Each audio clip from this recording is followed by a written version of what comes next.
everyone, it's me from New York. As you know, coronavirus those days pervades the world and many governmental systems almost collapse.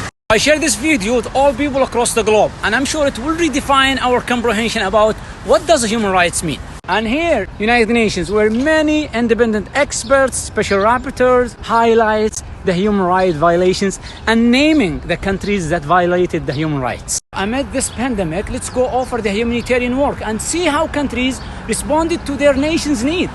Let's start with the UK. British people got stuck abroad with no help. Old British nationals stuck in the airport after Emirates cancelled the flights and said they'd have to stay in Bali for 3 months. The UK embassy in Kuwait said, no financial assistance, go to charities. There's no fruit, there's no vegetables. You just need to stop it. Let's move into Canada. Businesses call for subsidies, and the outside, many Canadians got stuck abroad. And by the way, the Canadian government last year arranged the travel for Saudi teenager fleeing from her family. Thousands who are stuck abroad looking for help from the government to get back to Canada. There's about 1,000 Canadians that are here struggling to get back, trying to find ways, reaching out, and nobody's willing to help. Okay, let's move on to Spain. They are asking for humanitarian assistance. Necesitamos ayuda. Leganés se está muriendo. No hay sitio en el hospital. Esto es una vergüenza a nivel nacional. I'm Amin from Lyon, France. In the line in front of the supermarket. And now I'm here. Wow. It's not easy to find what you're looking for.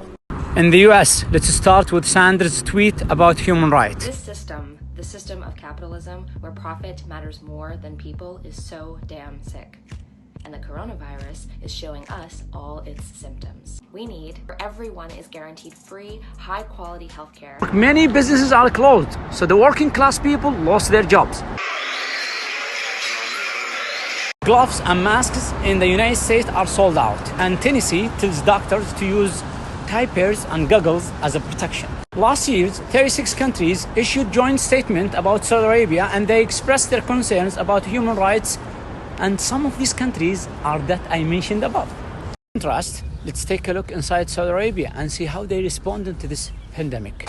Let's start with the non-Saudis who are living right now in Saudi Arabia.